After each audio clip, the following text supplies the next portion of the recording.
नमस्कार, भारत टाइम्स में आपका स्वागत है। मैं हूं आपके साथ शहनवाज आलम। इस वक्त हमारे साथ जिला सीतामढ़ी से युवा जदयू नेता हमारे साथ मौजूद हैं। उनसे बातचीत करेंगे। जो अभी जदयू में बहुत सारे जो तोड़फोड़ चल रहा है और जो आपकी जो पार्टी है वो मात्र 42-43 सीट है, फिर भी वो सत्ता में है, और जो विपक्षी पार्टी है उनके पास जो 80 सीट है फिर भी वो सत्ता में नहीं है। क्या वजह है इसके पीछे?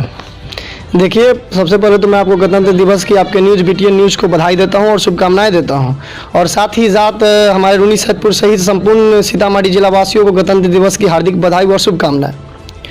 आपका जो सीतामढ़ी से जो जदयू अपना MLC कैंडिडेट उतारना चाह रही है, लेकिन बीजेपी के जो प्रवक्ता हैं वो क्या कह रहे हैं कि इसके बारे में हमारी जो पार्टी है उसकी तरफ से अभी तक कोई जानकारी नहीं। इस पर आप किस तरह से आप देखते हैं सीट को?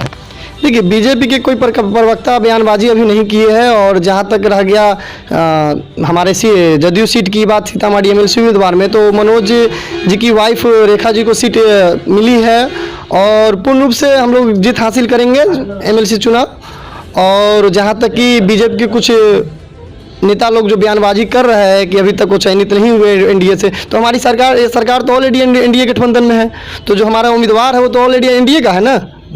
बोचा सीट को आप किस तरह से देखते हैं कि जहां एक तरफ जो है मुकेश सहनी अपना कैंडिडेट उतारना चाह रही है, वहीं दूसरी तरफ जो है बीजेपी भी अपना कैंडिडेट उतारना चाह रही है, इसको आप किस तरह से देखते हैं?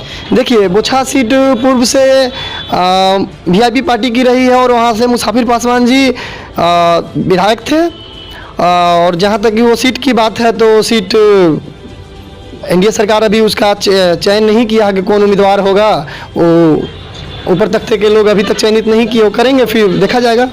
रेलवे के छात्राओं पे बिहार पुलिस द्वारा जो है लाठीचार्ज किया गया, आंसू गैस के गोले छोड़े गए। क्या वो छात्र नहीं थे? क्या वो क्या आतंकवादी थे कि उस पर जो लाठीचार्ज हुआ? एक तो आपकी जो सरकार है इतनी बेरोजगारी बढ़ गई है, रोजगार नहीं दे पा रही है, और उसके बावजूद जो है बर्बरता, पुलिस की बर्बरता भी छात्राओं को सहना पड़ रहा है। इसको आप किस तरह से देखते हैं? देखिए, सबसे पहले तो हम लोग युवाओं के हक में बोलते हैं, तो युवाओं के हक में ही बोलेंगे। और रही बात लाठी चार्ज की और आंसू गैस जो छोड़ा गया, उस बात की बात हो तो रेलवे केंद्र सरकार की है, और हमारी पार्टी जो बिहार में है इसमें पूर्ण रूप से गंभीर है इस मामला में, और बातचीत भी चल रही है। और जहाँ तक रह गया लाठी चार्ज और गैस की बात, तो उसमें कुछ उपद्रवी लोग घुसे हुए थे युवा के कार्यक्रम में, जो संभाल से बाहर था, इसलिए गैस का प्रयोग किया गया। एक आपसे बहुत महत्वपूर्ण सवाल है कि बिहार को अब तक विशेष राज्य का दर्जा क्यों नहीं मिल रहा है? आपकी सरकार यहाँ पे बिहार में करीब चार मरतबा से कंटिन्यू है, और जिसके साथ आपका गठबंधन है वो केंद्र में भी उसकी सरकार है, उसके बावजूद भी बिहार को विशेष राज्य का दर्जा नहीं मिल रहा है। इसके लिए आपकी पार्टी क्या कर रही है? देखिए, सबसे पहले तो हमारे माननीय मुख्यमंत्री नीतीश कुमार जी विशेष राज्य के दर्जा की मांग तो शुरू से ही करते आ रहे हैं, और हमारे पार्टी के राष्ट्रीय अध्यक्ष माननीय श्री ललन सिंह जो कुछ दिन पहले ही अपने बयान में बोले हैं कि विशेष राज्य की दर्जा ही हमारा मेन मुद्दा रहेगा, और हम विशेष राज्य की दर्जा प्राप्त करके ही रहेंगे। और हकीकत में विशेष राज्य की दर्जा की मांग हम लोग शुरू से ही उठाते आ रहा है, और आगे भी उठाएंगे, और मिलना चाहिए। कोई भीख या कर्ज नहीं मांग रहे हम लोग, विशेष राज्य की दर्जा केंद्र सरकार से और मांग रहे हैं, जो देना पड़ेगा, और हम लोग मांग कर ही रहेंगे।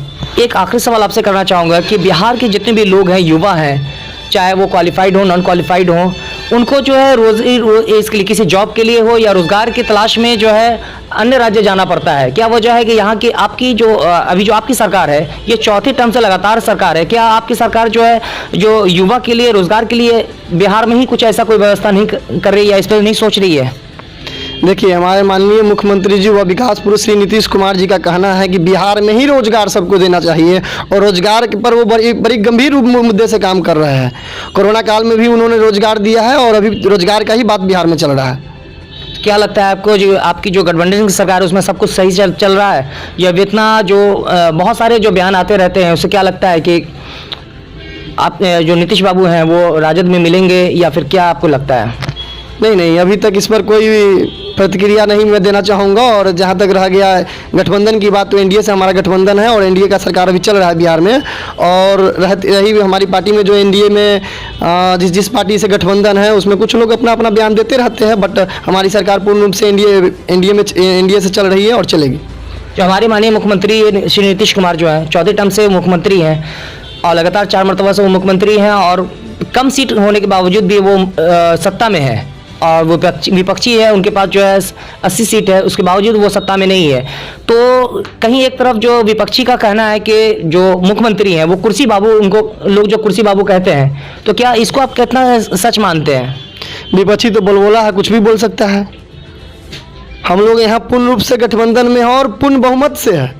एनडीए से गठबंधन है तो बहुमत से तो आगे है ना उस पार्टी से, तो हम सरकार में हैं, वो कम है तो सरकार में विपक्ष में है अपना, तो बोलते रहते हैं, गलत सलत बयानबाजी लोग करते रहते हैं, बट हम लोग पूर्ण बहुमत से है और सरकार में है और सरकार चल रही है हमारी और सरकार चलेगी। जी बहुत बहुत धन्यवाद। अगर आप हमारे चैनल को सब्सक्राइब नहीं किया तो पहले सब्सक्राइब कर लें और बेल आइकन दबाना ना भूलें। लाइक, कमेंट और शेयर जरूर करें।